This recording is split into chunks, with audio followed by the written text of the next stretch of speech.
बिस्मिल्लाहिर्रहमानिर्रहीम अस्सलामुअलैकुम dear students, मैं हूं मोहम्मद जावेद मुश्ताक। मैं अपने डिजिटल प्लेटफॉर्म पे आप सब भाइयों को खुशामदीद कहता हूं। जैसा कि आप सब जानते हैं, पंजाब पब्लिक सर्विस कमीशन ने ईएससी के जो पेपर हैं उनकी डेट अनाउंस कर दी है। ESC science, mathematics, ESC general, Arabic, Urdu, जितने भी ईएससी के पेपर हैं ये सब पेपर जो है वो 14 और 15 फरवरी को होने जा रहे हैं। तो आज 5 तारीख है, तो आपके पास ओनली 10 डेज बाकी हैं। आपके 14 और 15 फरवरी को जितने भी ईएससी के पेपर हैं वो पीपीएससी कंडक्ट करेगा। तो आपके पास टाइम बहुत कम है। जिन्होंने अभी तक तैयारी स्टार्ट नहीं की वो तैयारी स्टार्ट कर दें। हमने पहले भी वीडियोस बनाई थी और बताया था कि मोस्टली जो पेपर है वो क्वेश्चन जो है वो किधर से आ रहे हैं। हमारे पास 6500 एमसीक्यू की फाइल है जिसमें 5 साल के पास पेपर भी शामिल हैं और ईएससी जनरल की कंप्लीट तैयारी के लिए हमारे पास फाइल मौजूद है।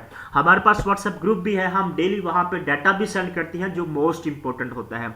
हमने पहले भी वीडियोस बनाई थी और आज की इस वीडियो में हम पास्ट पेपर नंबर 3 जो है वो कंप्लीट सोल्व करने जा रहे हैं, जिसमें 50% पेडागोजी होगी और 50% जो है वो आपका जीके होगा। बाकी जितने भी ईएससी के अरबिक है, साइंस है, मैथमेटिक्स है, उनमें 20% आपको पेडागोजी यानी है। आप भी पेडागोजी जो बीएड है या पेडागोजी है ये सेम ही है, इसकी तैयारी शुरू कर दें क्योंकि एक एक नंबर हमारे लिए अहम है, कीमती है। कंपटीशन बहुत हाई है, नेगेटिव मार्किंग भी है, हमें सोच समझ के जो है वो पेपर अटेम्प्ट करना होगा। तो वीडियो स्टार्ट करने से पहले आप सबसे रिक्वेस्ट है कि चैनल को जरूर सब्सक्राइब कीजिएगा, वीडियो को जरूर लाइक कीजिएगा। पहला जो क्वेश्चन है, the idiom once in a blue moon, ये इंग्लिश का क्वेश्चन है। 10 सब्जेक्ट हैं जीके के, जिसमें जनरल नॉलेज है उसके अंदर 10 सब्जेक्ट है, जिसमें इंग्लिश है, पाकिस्तान अफेयर है, वर्ल्ड अफेयर है, जनरल नॉलेज है और जनरल साइंस है, जनरल मैथमेटिक्स है, कंप्यूटर है, इस्लामिक स्टडी है, उर्दू है। ये 10 सब्जेक्ट बनते हैं।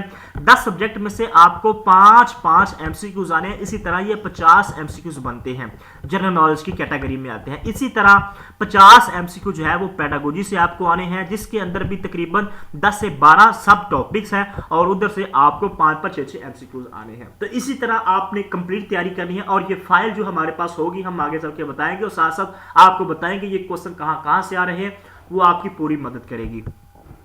तो इसका जो राइट ऑप्शन है वो है C option, on rare occasion C is the right option.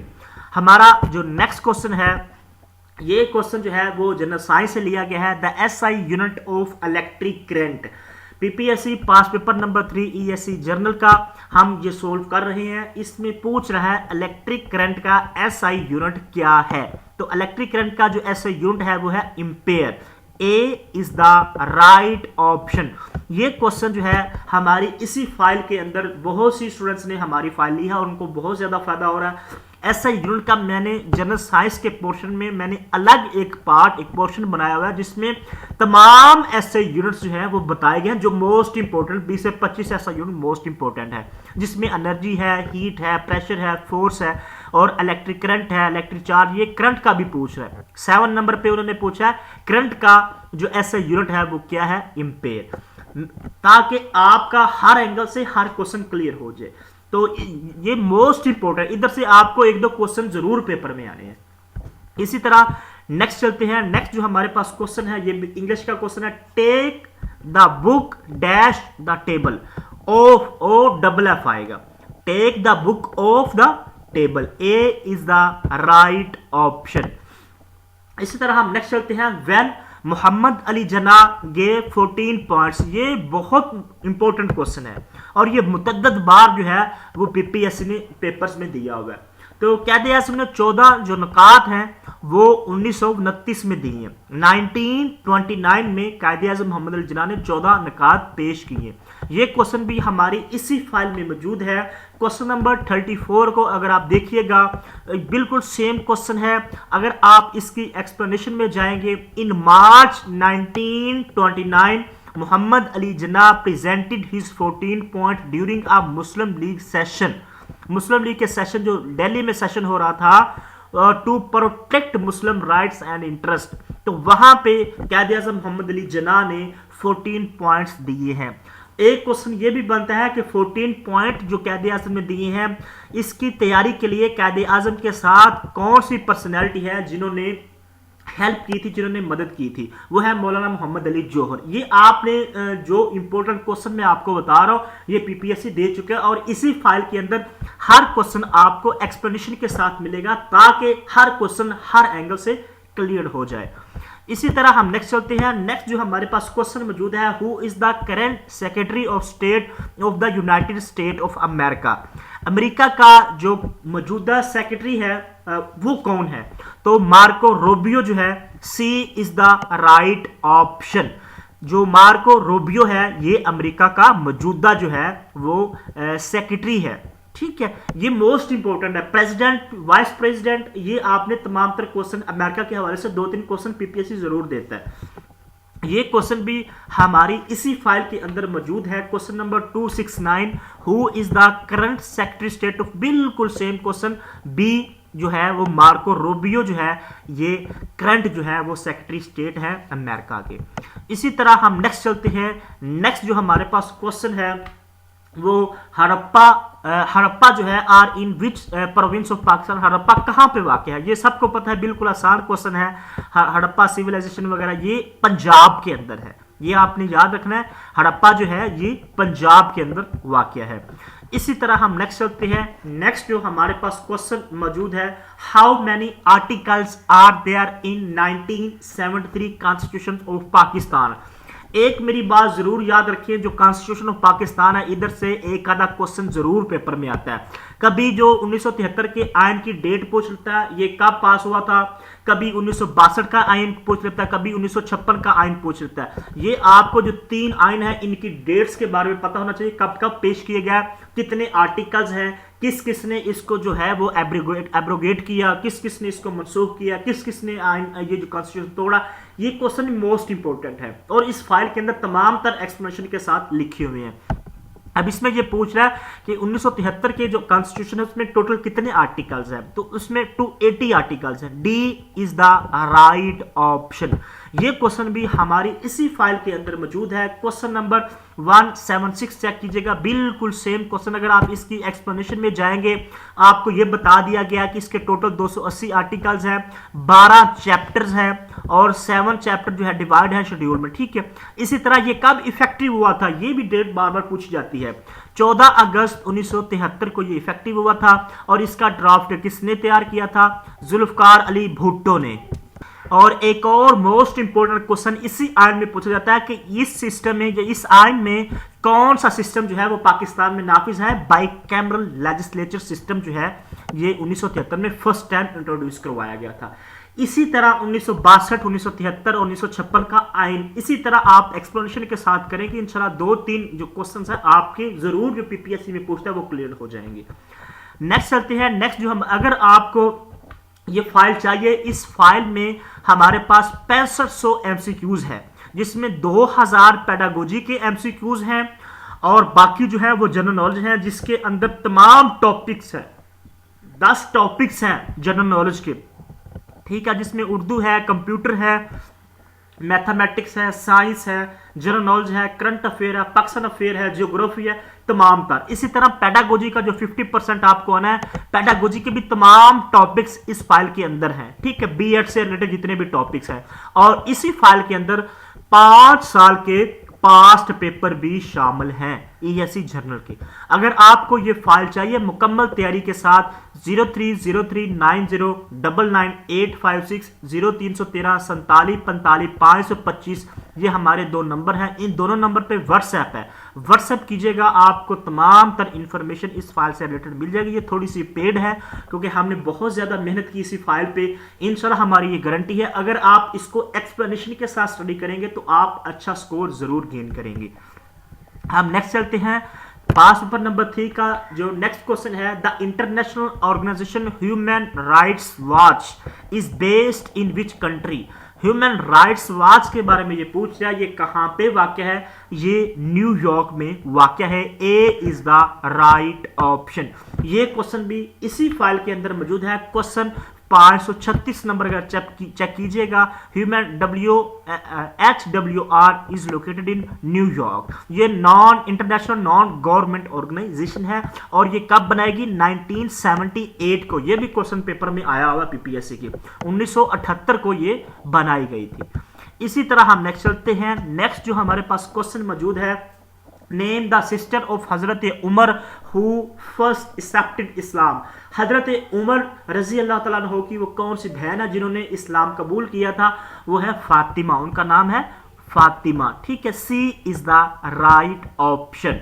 इसी के साथ हम नेक्स्ट चलते हैं। नेक्स्ट जो हमारे पास क्वेश्चन मौजूद है, in which year the Lucknow pact was made between Muslim League and Congress. Congress और मुस्लिम लीग के बीच में एक लखनऊ पैक्ट हुआ था, वो कब हुआ था? दिसंबर 1916, 1960 दिसंबर 1916 में लखनऊ पैक्ट किस किस के बीच में हुआ था? मुस्लिम लीग और कांग्रेस के बीच में हुआ था। ये क्वेश्चन भी हमारी इसी फाइल के अंदर मौजूद है। क्वेश्चन नंबर 18 चेक कीजिएगा। The Lucknow pact of 1916 was made between, कभी इस तरह घुमा शुमा के, यानी कि ना कंसेप्ट क्लियर होने चाहिए, आपको पता होना चाहिए इससे रिलेटेड कौन कौन से और क्वेश्चंस आ सकते हैं या बन सकते हैं। तो अभी उन्होंने पास पेपर में पूछा है कब हुआ था? 1916 में। और इसी में पूछ रहा है कब किया गया, किसके बीच हुआ था? कांग्रेस और मुस्लिम लीग के बीच हुआ था। ये तमाम तर एक्सप्लेनेशन लिखी हुई है, कब हुआ था, किसकी सरबराही में हुआ था, कहां हुआ था, कौन कौन इसमें शामिल था, ताकि आपके तमाम तर क्वेश्चन क्लियर हो जाए। इसी तरह हम नेक्स्ट चलते हैं। नेक्स्ट जो हमारे पास क्वेश्चन है, Mangla dam was constructed on which river. जितने भी डैम्स हैं पाकिस्तान के, मंगला डैम और इसके अलावा तरबेला डैम और दासू डैम, ये जितने भी डैम है इन मोस्ट इंपोर्टेंट है। इसी फाइल के अंदर तमाम तर डैम्स मैंने लिखे हुए हैं। मंगला डैम जो है ये किस रिवर पे कंस्ट्रक्ट किया गया? ये झेलम रिवर में। ए इज द राइट ऑप्शन। ये क्वेश्चन भी फाइल के अंदर एक्सप्लेनेशन के साथ मौजूद है। क्वेश्चन नंबर 664, मंगला डैम ये पाकिस्तान का दूसरा बड़ा डैम है। ये भी क्वेश्चन पेपर में आता है। पहला कौन सा है? तरबेला। और दूसरा जो ये पूछा जाता है, ये कहां पे वाक़ है? मीरपुर आजाद जम्मू कश्मीर में वाक़ है मंगला डैम। ये क्वेश्चन अभी पेपर में आया है। रिवर झेलम में जो है वो कंस्ट्रक्ट किया गया। कब कंप्लीट हुआ? इसकी टोटल लेंथ कितनी है? कितनी मेगावाट जो है वो प्रोड्यूस करता है? ये तमाम तर एक्सप्लेनेशन, ये तमाम तर क्वेश्चन जो है वो पीपीएससी में आए हुए हैं। हम हर क्वेश्चन की एक्सप्लेनेशन है, ताकि जिधर से भी क्वेश्चन है, जिस एंगल से भी है, आप उसको क्लियर कर सके। इसी तरह हम नेक्स्ट चलते हैं। नेक्स्ट है the boundary commission appointed at the time of independence was headed by. तो लॉर्ड रेडक्लिफ जो है ये हेड किया था, ये बाउंड्री कमीशन इन्होंने अपॉइंट किया था। B is the right option. ठीक है, बाउंड्री कमीशन के हवाले से मोस्ट इंपोर्टेंट क्वेश्चन है। इसी तरह हम नेक्स्ट चलते हैं। नेक्स्ट जो हमारे पास क्वेश्चन है, Bashar al Assad is the president of which country. Bashar al Assad जो है ये सीरिया, शाम के जो है ये प्रेसिडेंट रहे हैं। अब ये चेंज हो चुके हैं। ठीक है, अब ये सीरिया के जो नए प्रेसिडेंट हैं वो भी फाइल के अंदर मैंने लिखे हुए हैं। अब क्वेश्चन ये पूछ रहा है बशार उल असद किस मुल्क के प्रेसिडेंट थे? वो सीरिया के थे। ये क्वेश्चन भी हमारी इसी फाइल के अंदर मौजूद है। क्वेश्चन नंबर 181 अगर चेक कीजिएगा, who is the current president of Syria. Ahmed al Sharaa जो है अब न्यू प्रेसिडेंट है। 2026 के जो न्यू प्रेसिडेंट है वो अहमद अल शहरा है। अगर हम पहले की बात करें, ये आप खुद चेक कर सकते हैं। प्रोसीड बाय ये बशार उल असद, ये प्रेसिडेंट थे 2024 तक। तो इनको जो है इन्होंने प्रोसीड किया किसने? अहमद अल शहरान। ये तमाम तरह एक्सप्लेनेशन लिखी हुई, आप खुद वीडियो को पास करके खुद जो है इसको पढ़ सकते, क्योंकि वीडियो ज़्यादा लंबी हो जाएगी तो अपलोड करने में भी दिक्कत आती है। इसी तरह हम नेक्स्ट चलते हैं। नेक्स्ट जो हमारे पास क्वेश्चन मौजूद है ये मैथमेटिक्स का क्वेश्चन है। Ali earns 7500 in 2 weeks, that will he earns 2 days if work 6 days in a week। तो ये क्वेश्चन है, अगर आप थोड़ा सा दिमाग अगर लड़ाएंगे ना, थोड़ा सा दिमाग के साथ सोचेंगे तो बिल्कुल आसान क्वेश्चन है। ये मैथमेटिक्स के क्वेश्चन बिल्कुल बेसिक क्वेश्चन आते हैं, बस इसमें आपका दिमाग चेक किया जाता है आप कितना एक्टिव हैं। तो इसका जो राइट ऑप्शन है वो है ए 1250। ए is the right option.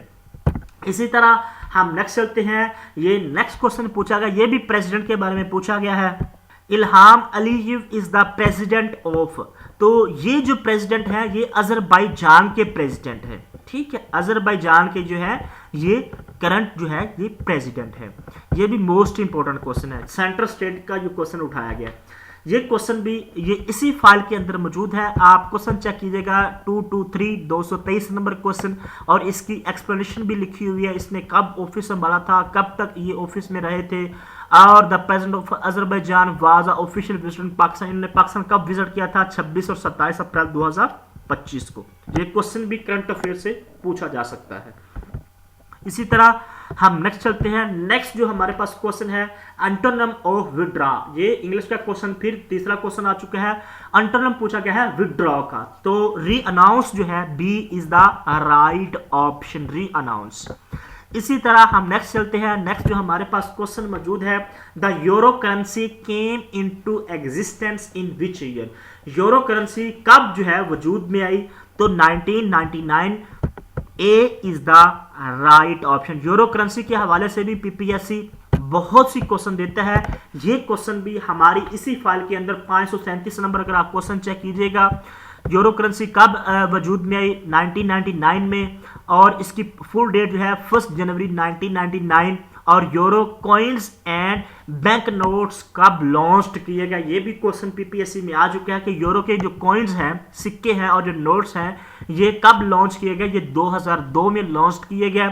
Euro is the second largest currency, euro जो है पहले डॉलर है, दूसरी यूरो करेंसी है दुनिया की, ठीक है।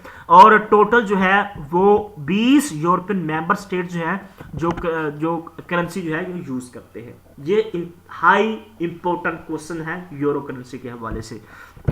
इसी तरह हम नेक्स्ट चलते हैं। नेक्स्ट जो हमारे पास क्वेश्चन फिर मैथमेटिकल क्वेश्चन है, the price of 357 mangoes is R S फ्लाफला, what will be the approximate price of 49 dozens of such mangoes। आपने सबसे पहले जो 49 है इसको 12 के साथ मल्टीप्लाई करके डजन का पूछ रहा है। एक डजन में जो है वो 12 जो है वो डिजिट्स यानी कि 12 होते हैं, और आपने 49 को 12 के साथ मल्टीप्लाई करना है। उसके बाद फिर आपने इसको आगे जो है वो मजीद जो है ना वो इसकी आपने एक्सप्लेनेशन यानी कि इसको हल करना है। थोड़ा सा अगर आप दिमाग का इस्तेमाल करेंगे करेंगे तो बिल्कुल आसान क्वेश्चन है। 357 मैंगोज की कीमत ये है, तो 49 डजन की कीमत क्या होगी, ठीक है, बिल्कुल आसान क्वेश्चन है। तो इसका जो जवाब बनेगा वो 2000 बनेगा, ए इज द राइट ऑप्शन। इसी तरह हम नेक्स्ट चलते हैं। नेक्स्ट जो हमारे पास क्वेश्चन है, Pakistan purchase Gwadar from Muscat या Oman in which year, Oman से पाकिस्तान ने गवादर परचेज किया था या मस्कत। ओमान का जो कैपिटल है वो मस्कत है, ये भी आपने या कभी मस्कत दे सकता है कभी ओमान दे सकता है। तो ये 1958 में पाकिस्तान ने गवादर खरीदी थी ओमान से। मोस्ट इंपॉर्टेंट क्वेश्चन है। इसी के साथ हम नेक्स्ट चलते हैं। द सिंगल पेज ऑफ, ये कंप्यूटर का क्वेश्चन है, the single page of power point presentation is called, तो उसको हम क्या कहेंगे, स्लाइड कहेंगे। जो पावर पॉइंट में हम प्रेजेंटेशन वगैरह बनाते हैं तो एक जो सिंगल पेज होता है उसको हम स्लाइड कहते हैं। D is the right option. ये क्वेश्चन भी हमारी इसी फाइल के अंदर मौजूद है। विच is the following basic unit of power point presentation, तो स्लाइड। थोड़ा सा घुमा शुमा के देंगे लेकिन आपने कंफ्यूज नहीं होना। इसी तरह हम नेक्स्ट चलते हैं। नेक्स्ट जो हमारे पास क्वेश्चन मौजूद है, ये भी क्वेश्चन कंप्यूटर से, dot matrix is a type of, ये डॉट मैट्रिक्स जो है एक प्रिंटर है आपके, ये बिल्कुल आसान क्वेश्चन पूछे जा रहे हैं। ये प्रिंटर क्या है, printer, C is the right option. इसी तरह हम नेक्स्ट चलते हैं। नेक्स्ट जो हमारे पास क्वेश्चन मौजूद है, लास्ट हज, ये इस्लामिक स्टडी का पूछा जा रहा है, लास्ट हज परफॉर्म्ड बाय हजरत मोहम्मद सल्लल्लाहु अलैहि वसल्लम, तो उसका जो राइट ऑप्शन है वो है 10 हिजरी। 10 हिजरी में आप सल्लल्लाहु अलैहि वसल्लम ने आखिरी हज किया था, और आखिरी हज और पहला हज आप सल्लल्लाहु अलैहि वसल्लम ने किया था, यानी कि टोटल हज आप सल्लल्लाहु अलैहि वसल्लम ने 1 किया था और टोटल उम्रे जो आप सल्लल्लाहु अलैहि वसल्लम ने किए थे वो 4 किए थे। ये क्वेश्चन भी पेपर में आता है। और हज कब किया था, 10 हिजरी को। ये क्वेश्चन भी हमारी इसी फाइल के अंदर मौजूद है। क्वेश्चन नंबर 119 चेक कीजिएगा, मुकम्मल तफसील के साथ लिखा हुआ है, how many times did Mohammad सल्लल्लाहु अलैहि वसल्लम परफॉर्म हज, तो आप सल्लल्लाहु अलैहि वसल्लम ने टोटल हज जो है 1 ही किया है, टोटल उम्रे जो है वो आप सल्लल्लाहु अलैहि वसल्लम ने 4 किए हैं, ठीक है। और कब किया, 10 हिजरी को आप सल्लल्लाहु अलैहि वसल्लम ने हज किया। ये तफसील लिखी हुई है ताकि कोई क्वेश्चन आ जाए इससे रिलेटेड आप उसको मिस ना कर सकें। इसी तरह हम नेक्स्ट चलते हैं। नेक्स्ट जो हमारे पास, इराक इन्वेडेड कुवैत ऑन, ये इंटरनेशनल लेवल का क्वेश्चन पूछा जा रहा है। इराक कुवैत में कब जो है वो दाखिल होता है? तो 2 अगस्त 1990, 2 अगस्त 1990 में इराक जो है कुवैत में जो है वो दाखिल होता है। ए इज द राइट ऑप्शन। इसी तरह हम नेक्स्ट चलते हैं, इराक इन्वेड। ये क्वेश्चन हमारी इसी फाइल के अंदर 534 नंबर आप क्वेश्चन देखिएगा, बिल्कुल सेम क्वेश्चन इसी फाइल के अंदर मौजूद है। आप इसकी एक्सप्लेनेशन भी आप खुद पढ़ सकते हैं, कौन सी वार, पर्शियन वार को क्या कहते हैं, ये भी क्वेश्चन पेपर में आ चुका है। इसी तरह हम नेक्स्ट चलते हैं। नेक्स्ट जो हमारे पास क्वेश्चन मौजूद है, which of following density Razia Sultana. Razia Sultana एक नाम है, ये एक ब्रेव लेडी गुजरी है। द रूलर ऑफ इंडियन सब कॉन्टिनेंट बिलोंग टू, ये किस डेंसिटी से इनका ताल्लुक था? तो इनका ताल्लुक स्लेव डेंसिटी। ये डेंसिटी मोस्ट इंपोर्टेंट है। गोरी डेंसिटी, मंगोल डेंसिटी, टुगलक डेंसिटी, ये तमाम की तमाम जो डेंसिटी है मोस्ट इंपोर्टेंट है। इधर से क्वेश्चन जरूर पेपर में आते हैं। और इसका जो राइट ऑप्शन है रजिया सुल्ताना का, ये स्लेव डेंसिटी से इनका ताल्लुक है। ये क्वेश्चन भी हमारी इसी फाइल के अंदर मौजूद है और एक्सप्लेनेशन के साथ मौजूद है रजिया सुल्ताना के बारे में। रजिया सुल्ताना जो है वो स्लेव डेंसिटी से इनका ताल्लुक है। ये फर्स्ट फीमेल मुस्लिम रूलर है सब कॉन्टिनेंट। बर्रे सगीर के अंदर पहली मुस्लिम रूलर जो है वो रजिया सुल्ताना है। इन्होंने कब रूल किया था इंडिया में? 1236 से लेके 1240 तक। ये मोस्ट इंपोर्टेंट क्वेश्चन है, पीपीएससी ने बार बार ये क्वेश्चन पूछे हुए और ये पास पेपर के अंदर उन्होंने क्वेश्चन दे भी दिए। इसी तरह हम नेक्स्ट चलते हैं। नेक्स्ट जो हमारे पास है, the study of star is known as, ये जनरल साइंस का क्वेश्चन है। तो इसका astronomy, A is the right option. जो स्टार की स्टडी हम करते हैं उसको हम एस्ट्रोनॉमी कहते हैं। इसी तरह हम नेक्स्ट चलते हैं। नेक्स्ट जो हमारे पास क्वेश्चन मौजूद है ये उर्दू के क्वेश्चन हैं। गालिब की सबसे लंबी मसनवी का नाम क्या है? तो चिरागे देर। सी जो है इज द राइट ऑप्शन। ये उर्दू के 2-3 क्वेश्चंस आपको जरूर पेपर में आएंगे उर्दू, क्योंकि तमाम तर क्वेश्चन पूछा जाता है। ये गालिब की सबसे लंबी मसनवी कौन, उसका नाम क्या है? चिरागे दीर। सी इज द राइट ऑप्शन। इसी तरह हम नेक्स्ट चलते हैं। दिल रखने का, ये भी उर्दू का क्वेश्चन है। दिल रखने का क्या मतलब है? तसल्ली देना, मोहब्बत करना, गम देना, तसल्ली देना। तो तसल्ली देना 2 बार आ चुका है, तो इसका दिल रखने का मतलब है तसल्ली देना। ठीक है, D is the right option. ये क्वेश्चन भी हमारी इसी फाइल के अंदर मौजूद है, आप खुद चेक कर सकते हैं। 38 नंबर क्वेश्चन। अगर आपको ये फाइल चाहिए ईएससी जनरल पीपीएससी के नोट्स मुकम्मल तैयारी के साथ, जिसमें 6500 एमसीक्यूज होंगे, जिसमें 2000 पेडागोजी के, बाकी पास्ट पेपर और जनरल नॉलेज के क्वेश्चंस होंगे। 5 साल के पास्ट पेपर हैं। जनरल नॉलेज के 50% के अंदर तमाम टॉपिक्स हैं। पेडागोजी के, बीएड के तमाम टॉपिक्स हैं और इसमें 5 साल के पास पेपर भी शामिल हैं। अगर आपको ये फाइल चाहिए 0303 90 99 856 0313 47 45 525, ये 2 नंबर हैं। दोनों नंबर पे व्हाट्सएप कीजिएगा, आपको इससे रिलेटेड इंफॉर्मेशन मिल जाएगी। इसी तरह हम नेक्स्ट चलते हैं। नेक्स्ट जो है आपका जो नेक्स्ट पोर्शन है वो है पेडागोजी का, बीएड का। पेडागोजी यानी कि बीएड सेम ही है, इसका आपको 50% जो है, बाकी जितने भी ईएससी जनरल के अलावा जितने भी सब्जेक्ट है जिनके पेपर है उनका 20% आपको आना है, और जो ईएससी जनरल है उसमें आपको 50% आना है। 50% जनरल नॉलेज का और 50% पेडागोजी का। अब दूसरा जो पोर्शन है वो है पेडागोजी का, पास पेपर नंबर 3 का। पहला उसमें जो क्वेश्चन है, स्टूडेंट्स आर पैसिव इन। ये लेक्चर मेथड में से जो है वो मेथड में से क्वेश्चन पूछा जा रहा है, मेथडोलॉजी से क्वेश्चन पूछा जा रहा है। स्टूडेंट्स किस में पैसिव होते हैं, कौन सा वो मेथड होता है? उसमें लेक्चर मेथड में स्टूडेंट जो है वो पैसिव होते हैं। प्रोजेक्ट मेथड में एक्टिव होते हैं, इंक्वायरी मेथड में भी एक्टिव होते हैं, डिस्कवरी मेथड में भी स्टूडेंट्स एक्टिव होते हैं, लेकिन पैसिव किस में होते हैं? लेक्चर मेथड में। B is the right option. ये क्वेश्चन भी हमारी इसी, क्योंकि ये हमारी जो फाइल है पेडागोजी की मोस्ट इंपोर्टेंट है, इसके अंदर तमाम तर क्वेश्चन, तमाम तर एक्सप्लेनेशन मौजूद है। क्वेश्चन नंबर 822 अगर चेक कीजिएगा, which teaching method is known as chalk and talk teaching method. Chalk and talk किस मेथड को कहते हैं? लेक्चर मेथड को। लेक्चर मेथड का दूसरा नाम क्या है? ट्रेडिशन मेथड भी इसको कहते हैं। अगर आप इसको, ये किसके खिलाफ है? ये लर्निंग बाय डूइंग के खिलाफ। ये 3 क्वेश्चन बार रहे हैं। एक तो चॉक एंड टॉक मेथड किसको कहते हैं? लेक्चर मेथड को। लेक्चर मेथड का दूसरा नाम क्या है? Tradition method. और ये लर्निंग बाय डूइंग, खुद से करना, उसके खिलाफ कौन सा मेथड है? Lecture method. और इसमें ये लिखा हुआ है students are passive. Lecture method में जो होता है वो टीचर एक्टिव होता है और स्टूडेंट जो है वो पैसिव होते हैं। यही क्वेश्चन पूछा गया है, किस मेथड में स्टूडेंट पैसिव होते हैं? क्योंकि स्टूडेंट सुनते हैं, बोलते नहीं है। टीचर जो होता है वो लेक्चर देता है पूरी क्लास को, वो बोली जाता है, टीचर पढ़ाई जाता है, बच्चे खामोशी से सुनते हैं, इसीलिए स्टूडेंट पैसिव होते हैं। हर क्वेश्चन हर एंगल से आपको क्लियर मिलेगा। इसी तरह हम नेक्स्ट चलते हैं। नेक्स्ट जो हमारे पास क्वेश्चन मौजूद है, all transaction should be entered in which registered. ये रजिस्टर से रिलेटेड क्वेश्चन आ रहा है, जो स्कूलों में रजिस्टर्ड होते हैं। तो ऑल ट्रांजैक्शन जो होती है वो किस रजिस्टर पे जो है वो एंटर्ड होती है? Cash register. B is the right option.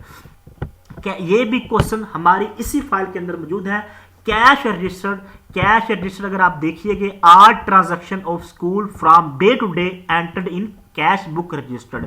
The register used write teacher salaries allowance collectively in cash register. All government grants, ये भी कैश रजिस्टर में। डीडीओ मेंटेन करता है कैश। ये जो क्वेश्चंस है मोस्ट इंपोर्टेंट है। इधर से अगर कैश रजिस्टर का आपको क्वेश्चन आता है, इधर से आएगा। इसी तरह कॉन्टीजेंसी रजिस्टर है, विजन रजिस्टर है, तमाम तर रजिस्टर जो है वो अलग से फाइल में मैंने कंपाइल किए हुए हैं। हम नेक्स्ट चलते हैं। नेक्स्ट जो हमारे पास क्वेश्चन मौजूद है, समेटिव असेसमेंट या summative evaluation are conducted. Summative, ये असेसमेंट एंड इवैल्यूएशन से क्वेश्चन पूछा जा रहा है। समेटिव असेसमेंट जो होती है वो कब कंडक्ट की जाती है? तो ड्यूरिंग लर्निंग नहीं, डेली नहीं, बिफोर टीचिंग नहीं, eight the end of the term. D is the right option. Eight the and, summative का मतलब है समेट लेना, यहां से एंड कर देना। ड्यूरिंग होता है फॉर्मेटिव असेसमेंट। ये जो असेसमेंट है, इधर ये 4-5 असेसमेंट है, उनकी टाइप्स है। समेटिव असेसमेंट है, फॉर्मेटिव असेसमेंट है, डायग्नोस्टिक असेसमेंट है। ये 3-4 टाइप्स हैं। इधर से क्वेश्चन आपको 3-4 पेपर में जरूर आते हैं, इनका आपने कंसेप्ट जरूर क्लियर करना है। तो एट द एंड टर्म आएगा। ये क्वेश्चन भी हमारा इसी फाइल के अंदर मौजूद है। क्वेश्चन नंबर 330 अगर चेक कीजिएगा, समेटिव एवेल्यूएशन इज यूज, या असेसमेंट आ जाए या इवेल्यूएशन आ जाए, बिल्कुल सेम है। ये कहां पे इस्तेमाल होती है? At the end of the program, at the end of the course, at the end of the subject, at the end of the object, at the end of the course. ये तमाम तर एट द एंड आ जाए तो वो summative assessment या summative evaluation के जिम्मे में आता है। अगर आप इसकी एक्सप्लेनेशन पढ़ेंगे, तमाम तर चीजें आपको खुल के सामने आ जाएंगी। एक्सप्लेनेशन पढ़ने से आपके कंसेप्ट जो है वो मजबूत होंगे, स्ट्रांग होंगे, ताकि आपका क्वेश्चन जो है वो आपको भूले ना। जो हम बोर्ड के पेपर होते हैं, eight the end of the year होते हैं, जब हम होते हैं ना, बोर्ड के पेपर है, मैट्रिक के हैं, इंटरमीडिएट के हैं, जो एट द एंड पेपर दिए जाते हैं, वो हमारा समेटिव इवैल्यूएशन में आता है। ठीक है, ये आपने याद रखना है। इसी तरह हम नेक्स्ट चलते हैं। नेक्स्ट जो हमारे पास क्वेश्चन मौजूद है, according to dash experimental knowledge is real. ये किसके मुताबिक जो है एक्सपेरिमेंटल नॉलेज है वो रियल होता है? तो प्रोग्रेसिविस्ट या प्रोग्रेसिविज्म, जो प्रोग्रेसिविस्ट है, ये क्वेश्चन जो है वो आपको दिया गया फिलोसफी से। पेडागोजी के अंदर सब टॉपिक्स है फिलोसफी, उससे ये क्वेश्चन उठाया गया है। According to progressivist experimental knowledge is a real. B is the right option. ये क्वेश्चन भी हमारी इसी फाइल के अंदर एक्सप्लेनेशन के साथ मौजूद है। 270 क्वेश्चन को अगर आप देखिएगा, life is continuous changing process is the base of education philosophy. कहते हैं कि जो लाइफ है कंटिन्यूस चेंजिंग प्रोसेस है। ये कौन कहता है? प्रोग्रेसिविज्म। प्रोग्रेसिविज्म का दूसरा नाम है प्रैग्मेटिज्म। ये भी ये लिखा गया, ड्राइव फ्रॉम प्रैग्मेटिज्म। इसी के अंदर लिखा गया focused on experimental and scientific knowledge. अभी ये पूछा गया है एक्सपेरिमेंटल नॉलेज के बारे में। ठीक है, आल्सो कॉल्ड एक्सपेरिमेंटलिज्म एंड इंस्ट्रूमेंटलिज्म। ठीक है, इसका दूसरे नाम है फोकस ऑन कोऑपरेटिव लर्निंग। जैसे life is continuous changing process. ये तमाम की तमाम 4-5 पॉइंट्स हैं, ये प्रोग्रेसिविज्म के हैं और ये पीपीएससी में आ चुके हैं। इसी तरह हम नेक्स्ट चलते हैं। नेक्स्ट जो हमारे पास क्वेश्चन मौजूद है कुदर रिचर्डसन, ये एक मेथड है, ये असेसमेंट से क्वेश्चन लिया गया। इज यूज टू एस्टिमेट, ये वैलिडिटी, ऑब्जेक्टिविटी, यूजेबिलिटी नहीं, ये रिलायबिलिटी के लिए है, इंटरनल रिलायबिलिटी को मेजर करता है कुदर रिचर्डसन मेथड। ये बंदा है, उसका मेथड है, जिन्होंने बीएड पढ़ा उसने इनको जरूर पढ़ा होगा। रिलायबिलिटी को ये मेजर करता है। ये क्वेश्चन भी हमारी इसी फाइल के अंदर मौजूद है। क्वेश्चन नंबर 736 से कीजिएगा, बिल्कुल सेम क्वेश्चन पीपीएससी 2022 में भी ये क्वेश्चन आ चुका है।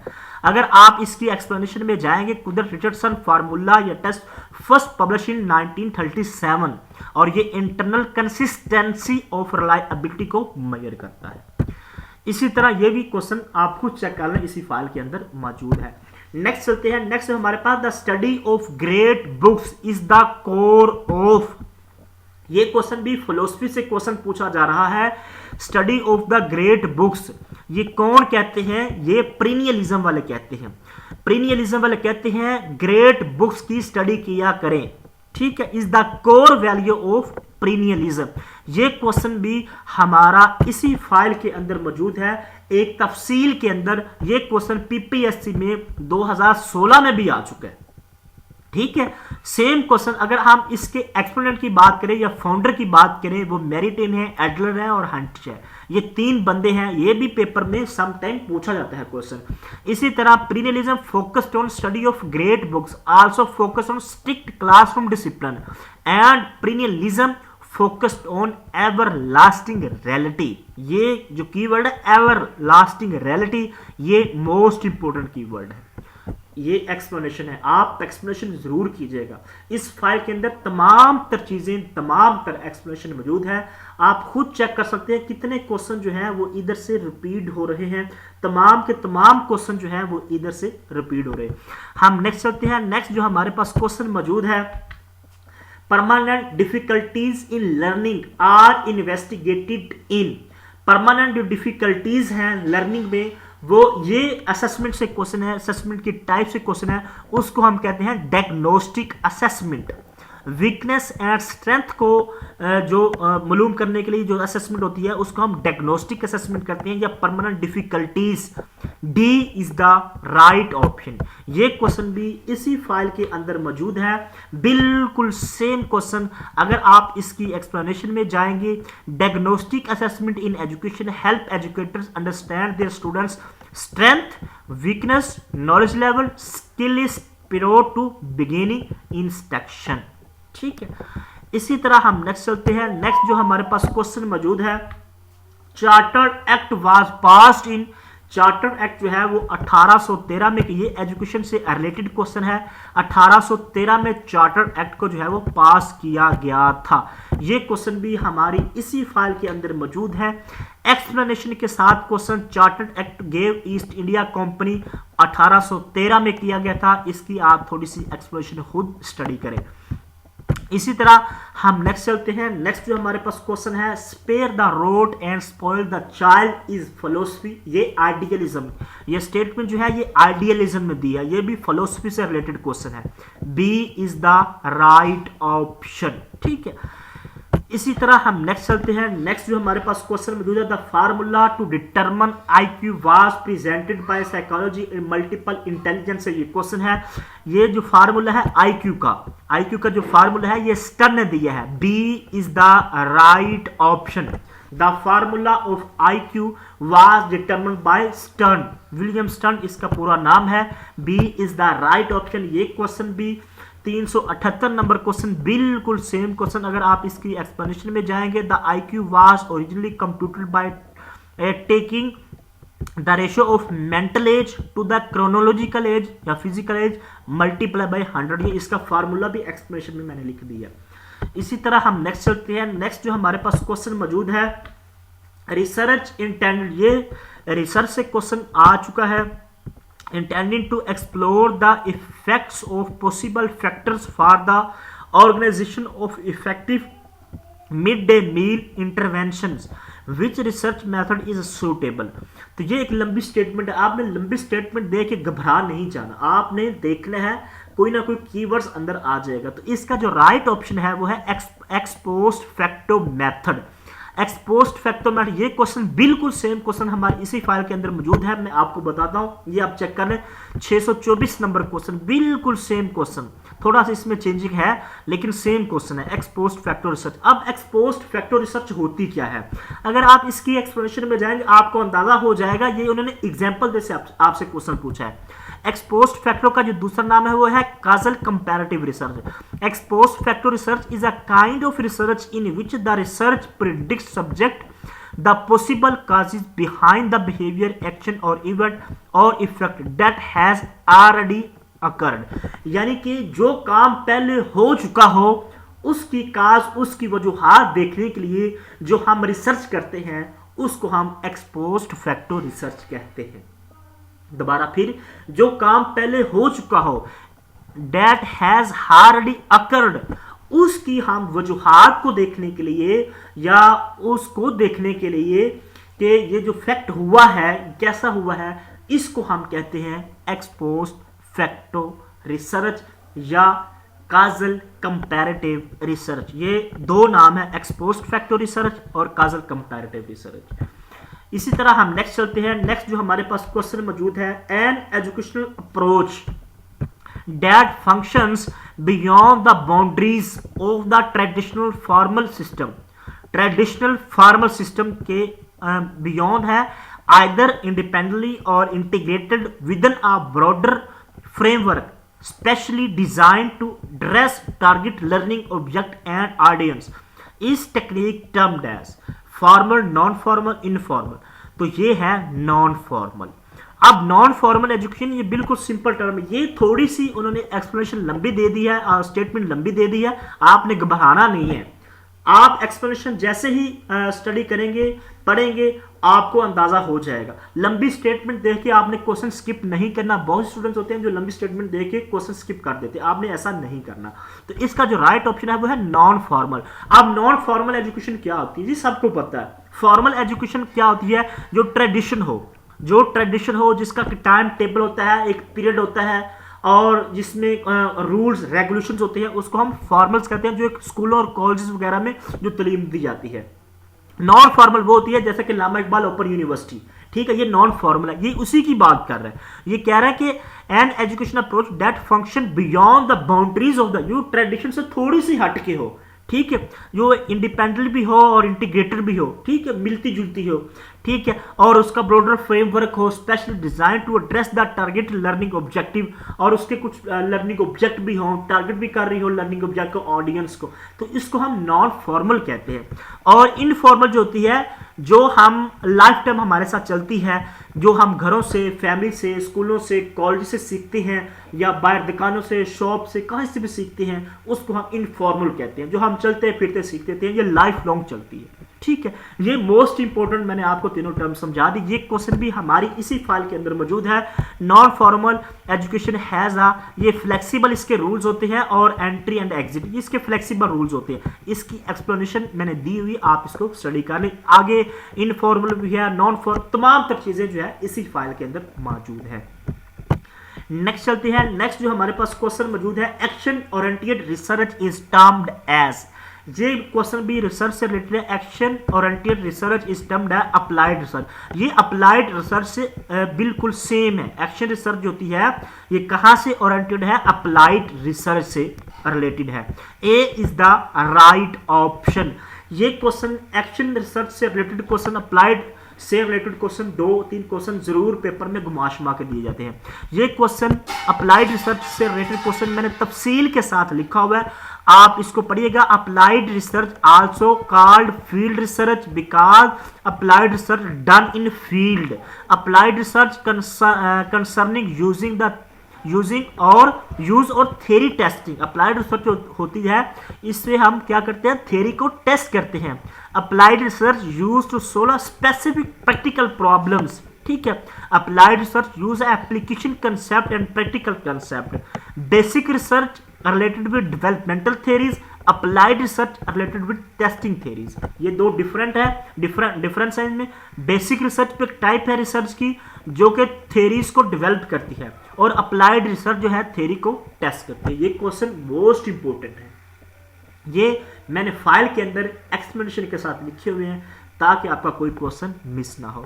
हम नेक्स्ट चलते हैं। नेक्स्ट जो हमारे पास क्वेश्चन मौजूद है, हु इज द फाउंडर या father of operational management theory. Operational management theory के जो फादर हैं वो हेनरी फ्यूल हैं। B is the right option, Henri Fayol, father of operational management theory. ये एडमिनिस्ट्रेशन एंड मैनेजमेंट से क्वेश्चन उठाया गया है। Who is the father of operational management, Henri Fayol साहब है। ये मोस्ट इंपोर्टेंट पर्सनैलिटी है, इससे भी क्वेश्चन एक आध आता है। ये क्वेश्चन भी 570 नंबर, अगर आप क्वेश्चन चेक कीजिएगा बिल्कुल सेम क्वेश्चन, इसके फाउंडर हेनरी फ्यूल साहब है। ये क्वेश्चन इसी फाइल के अंदर मौजूद है। इसी तरह हम नेक्स्ट चलते हैं, करिकुलम विच, ये करिकुलम से रिलेटेड क्वेश्चन है। Curriculum which cover maximum subject at a time is called. वो कौन सा करिकुलम है जो एट अ टाइम मल्टीपल या मैक्सिमम सब्जेक्ट जो है वो कवर करता है, वो इंटीग्रेटेड करिकुलम होता है। C is the right option, integrated curriculum जो एक ही टाइम में मल्टीपल सब्जेक्ट या मैक्सिमम सब्जेक्ट को कवर करे उसको हम इंटीग्रेटेड करिकुलम कहते हैं। ये क्वेश्चन भी हमारी इसी फाइल के अंदर मौजूद है। Which curriculum is emphasized for primary classes, primary classes के लिए कौन सा करिकुलम जो है वो सूटेबल है, वो है इंटीग्रेटेड करिकुलम। क्यों? इंटीग्रेटेड करिकुलम में क्या होता है, डिफरेंट सब्जेक्ट होते हैं उसको जो है वो कंबाइन किया जाता है, एक सेट बनाया जाता है। Decreasing number of books is the purpose of integrated curriculum, और इंटरडिसिप्लिनरी और thematic curriculum is also called integrated curriculum. आप एक्सप्लेनेशन खुद इसकी स्टडी करें क्योंकि वीडियो बहुत लंबी हो चुकी है और अपलोड करने में भी जो है वो आपको पता है नेटवर्क का बहुत इशू होता है। नेक्स्ट आते हैं, which is the fourth level of पियाजे theory. Most important, also most important, मैं फिर क्या very very very very important question है। इससे रिलेटेड आपको दो क्वेश्चन जरूर पेपर में आएंगे पियाजे की थ्योरी के रिलेटेड। मैंने ग्रुप भी बनाया हुआ है, आपको बहुत से स्टूडेंट्स वहां भी है, वहां पे भी मैं मोस्ट इंपोर्टेंट डाटा सेंड करता रहता हूं। ये फोर्थ लेवल पूछ रहा पियाजे की थ्योरी का, वो है फॉर्मल ऑपरेशनल। इसकी 4 स्टेजेस हैं, पियाजे ने 4 स्टेजेस दी हैं अपनी थ्योरी की, और उसका जो चौथी जो लेवल है, जो चौथी स्टेज है, उसका नाम पूछ रहा है, उसका नाम है फॉर्मल ऑपरेशन। ये क्वेश्चन भी तफसील के साथ इसी के अंदर मौजूद है। देयर आर 4 स्टेजेस ऑफ पियाजे theory. Cognitive development, cognitive development पियाजे की थ्योरी का नाम है। पहली स्टेज है सेंसरी मोटर, दूसरी है प्री ऑपरेशन, तीसरी है कंक्रीट ऑपरेशन, और चौथी है फॉर्मल ऑपरेशन। ये क्वेश्चन अभी पेपर में आ चुका है, ठीक है। इसी तरह हम नेक्स्ट चलते हैं। नेक्स्ट जो हमारे पास क्वेश्चन मौजूद है, when principal actively involve teachers in decision making, which leadership is styled when principal actively involved teachers decision। जो प्रिंसिपल होता है वो एक्टिव इन्वॉल्व होता है, वही सब काम करता है। Boss is always right. ये क्वेश्चन इसी तरह के पूछते हैं क्योंकि प्रिंसिपल ही तमाम तर डिसीजन कर रहा है। तो ये कौन सा लीडरशिप स्टाइल है? ये है ऑटोक्रेटिक, ऑटोक्रेटिक, डेमोक्रेटिक, लेजिस्लेटिव। ये 3 स्टाइल है, तीनों के तीनों मोस्ट इंपोर्टेंट है, तीनों से 2 क्वेश्चन जरूर पेपर में आते हैं। अभी मैं पूछ रहा टीचर जो प्रिंसिपल होता है वो टीचर के डिसीजन में एक्टिवली इन्वॉल्व होता है, वो सरबरा होता है, जो उसका फैसला हो जाए वही सब मानेंगे, इसको कहते हैं ऑटोक्रेटिक, ठीक है। ये क्वेश्चन भी हमारी इसी फाइल के अंदर मौजूद है। बॉस इज ऑलवेज राइट, ये अथॉरिटेरियन, अथॉरिटेरियन का दूसरा नाम है ऑटोक्रेटिक, ठीक है। ये आपने जरूर याद रखना है। इसमें क्या होता है, autocratic leadership style on individual control, यानी कि सिंगल बंदा तमाम सिस्टम को कंट्रोल करता है, तो उसको हम कहते हैं ऑटोक्रेटिक या अथॉरिटेरियन, ठीक है। ये थे past paper number 3 ESE general का, जिसमें पेडागोजी भी दूसरे ESE साइंस मैथमेटिक्स के लिए भी इंपॉर्टेंट है। मैंने आपको ये बता दी, वीडियो बहुत लंबी हो चुकी है। ये तमाम तरह आपने खुद चेक कर लिया कितने क्वेश्चन जो है इसी फाइल से आ चुके हैं। ये हमारी अल्हम्दुलिल्लाह 5 साल की मेहनत है। इसके अंदर 6500 MCQs हैं। अगर आपको ये फाइल चाहिए, और इसी के अंदर 5 साल के पास पेपर है, अगर आपको ये फाइल चाहिए 030390998560 0313 47 45 525 इन दोनों नंबर पे व्हाट्सएप कीजिएगा। आपको तमाम तरह इन्फॉर्मेशन, ये थोड़ी सी पेड है क्योंकि हमने मेहनत की है, आप खुद चेक कर ले कि कितनी मेहनत के साथ इसको कंपाइल किया गया है। तमाम क्वेश्चन जो है इसी फाइल से रिपीट हो रहे हैं। अल्लाह आप सबको कामयाब करे, हमारी दुआ है। चैनल को ज़रूर सब्सक्राइब कीजिएगा, आने वाली वीडियोस में भी मैं आपको मोस्ट इंपॉर्टेंट चीज़ें बताऊंगा। अगर आपको वीडियो अच्छी लगी तो कमेंट्स भी ज़रूर कीजिएगा। अगर आपको कोई कंसेप्ट नहीं आता वो भी कमेंट्स में लिखिएगा, आपको मैं इंशाल्लाह वो वीडियो बना के अपलोड कर दूंगा।